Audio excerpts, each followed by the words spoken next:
তার কারণ কি?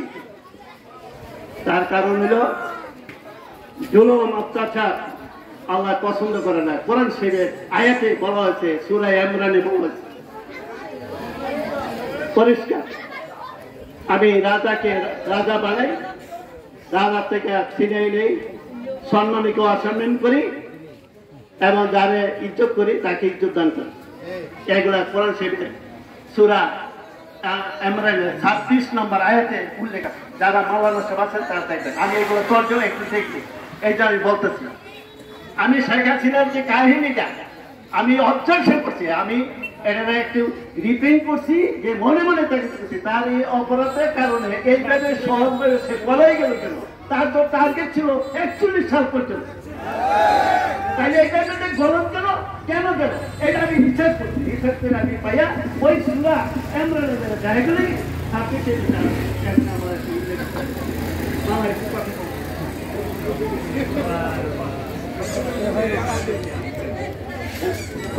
আয়াত হইল কুল্লিল্লাহুম্মা মালিকাল মুলকি তুতিল মুলকা মান তাশাউ ওয়া তানজিউল মুলকা মান তাশাউ ওয়া তুতিউ মান তাশাউ ওয়া তুতিলু মান তাশাউ বিয়াদিল খাইর ইন্নাকা আলা কুল্লি শাইইন কাদির।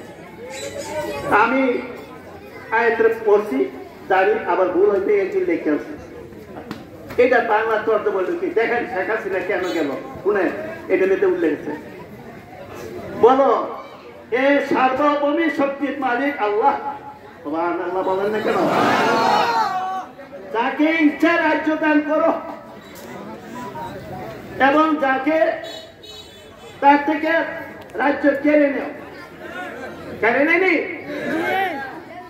এবং তাকে ইচ্ছা সম্মান করি এবং আর যার ইচ্ছা তাকে বিবৃতি করি। বললাম তোমার হাতে নিশ্চয়ই তুমি সর্ববিষয়ে সর্বশক্তিমান আল্লাহ। আমার প্রশ্ন, আজকের এই শেখ হাসিনার বাহিনী, police, RAB, media, answer, TV, RAB, army রাষ্ট্রের নামে, ঠিক না? তার সাথে ছাত্রলীগ, কত লীগ নামাইছে। আমাদের বিএনপি, ফখরুল ইসলাম রাজবি, রুহুল কবির রাজবি, আমির হোসেন খসরু, সবাই জেল হাজত থাকছে, প্রত্যেকে প্যারাসিনে করছে। তার বাল বাচ্চার অবস্থা কি? আমার যদি ইন্ডিয়াতে আমার ছেলে মেয়ের অবস্থা কি চিন্তা করছে? তারা ওই দিকে চিন্তা করে নাই।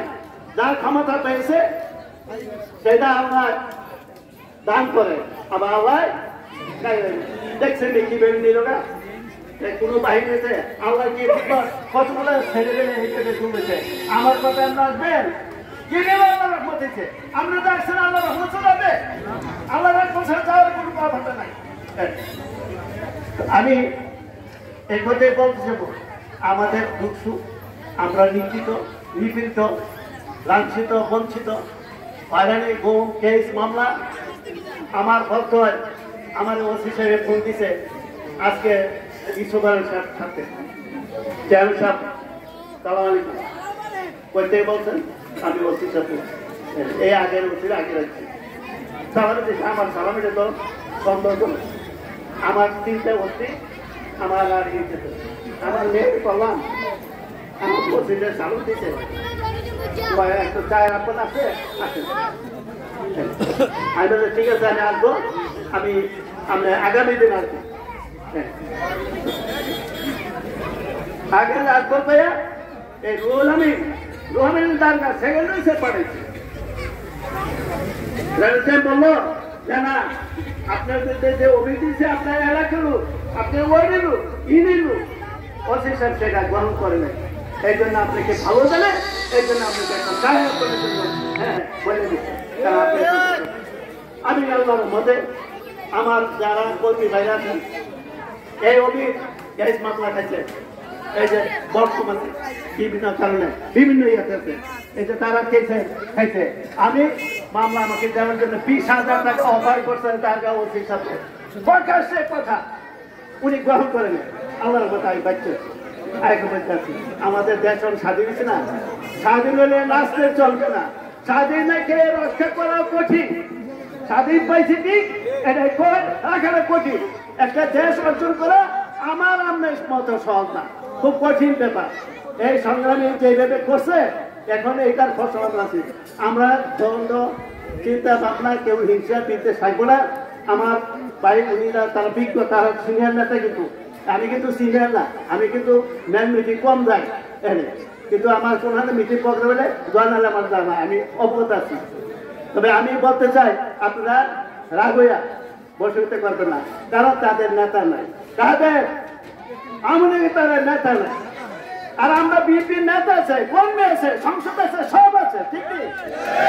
আমার দাদা আসবে, উনি নির্দেশনা দিবেন, তার কাছে যাই আপনারা বলবেন, যারা আছে তারা কেউ তদন্ত করবো কইরা এটা তারা নোট করবে, নিরূপণ করবে, করার পর তাই আপনাদের এই জিনিসটা সিদ্ধান্ত দিল। আমরা এইগুলো করতে পারি, ঠিক নেই? আমাদের রাগ আছে, খুব আছে, কিন্তু আমরা রাগটা সামনে রাখতে দেবো, ধৈর্য ধরতে হইব।